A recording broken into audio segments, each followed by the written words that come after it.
முதல் வாசகம் சாம்வேல் 2ஆம் நூல் அதிகாரம் 7 திருவசனங்கள் 4 முதல் 5, 12 முதல் 14 மற்றும் 16.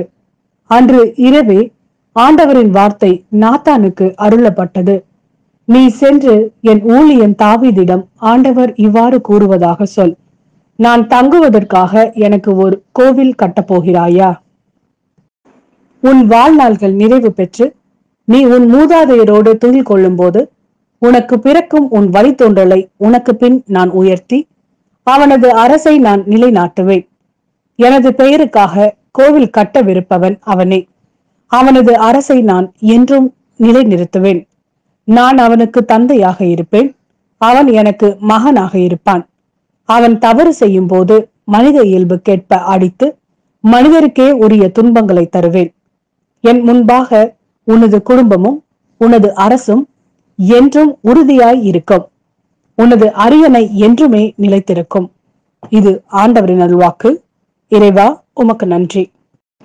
2ஆம் வாசகம் ரோமருக்கு எழுதிய திருமுகம் அதிகாரம் 4 திருவசனங்கள் 13, 16 முதல் 18 மற்றும் 22.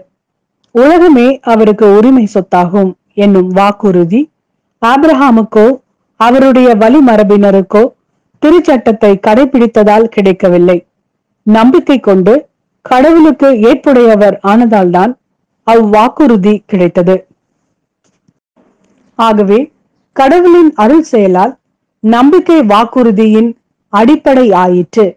இவ்வாறு வாக்குறுதி ஆபிரகாமின் வழி வந்தவர்கள் எல்லாருக்கும், திருச்சட்டத்திற்கு உட்பட்டோருக்கு மட்டுமல்ல, அவரை போல கடவுள் மீது நம்பிக்கை கொண்டோருக்கும் உரியது என்பது உறுதியாயிற்று. ஆபிரகாம் நம் அனைவருக்கும் தந்தையானார். ஏனெனில் எண்ணற்ற மக்கள் இனங்களுக்கு உம்மை நான் தந்தையாக்குகிறேன் என்று மறைநூலில் எழுதியுள்ளது. ஆம், இறந்தவர்களை வாழ்விப்பவரும் இல்லாததை தம் வார்த்தையால் இருக்க செய்பவருமாகிய கடவுள் மீது நம்பிக்கை கொண்டு அவர் முன்னிலையில் ஆபிரகாம் நம் தந்தையானார். உன் வழிமரபினர் எண்ணற்றவர்களாய் இருப்பர் என்றும் அவருக்கு சொல்லப்பட்டது. இக்கூற்று நிறைவேறும் என்னும் எதிர்நோக்குக்கு இடம் இல்லாதது போல் தோன்றினும் அவர் எதிர்நோக்கினார், தயங்காமல் நம்பினார். ஆகவே அவர் பல மக்கள் இனங்களுக்கு தந்தையானார். ஆகவே அதை ஆண்டவர் அவருக்கு நீதியாக கருதினார். இது ஆண்டவரின் அருள்வாக்கு. இறைவா, உமக்கு நன்றி. மத்தேயு எழுதிய நற்செய்தி அதிகாரம் 1 திருவசனங்கள் 16, 18 முதல் 21 மற்றும் 24. யாக்கோபின் மகன் மரியாவின் கணவர் யோசேப்பு, மரியாவிடம் பிறந்தவரே கிறிஸ்து என்னும் இயேசு. இயேசு கிறிஸ்துவின் பிறப்பையொட்டிய நிகழ்ச்சிகள். அவருடைய தாய் மரியாவுக்கும் யோசேப்புக்கும் திருமணம் ஒப்பந்தம் செய்யப்பட்டிருந்தது. அவர்கள் கூடி வாழும் முன் மரியா கருவுற்றிருந்தது தெரிய வந்தது. அவர் தூய ஆவியால் கருவுற்றிருந்தார். அவர் கணவர் யோசேப்பு நேர்மையாளர். அவர் மரியாவை இகழ்ச்சிக்கு உள்ளாக்க விரும்பாமல் மறைவாக விலகிவிட திட்டமிட்டார்.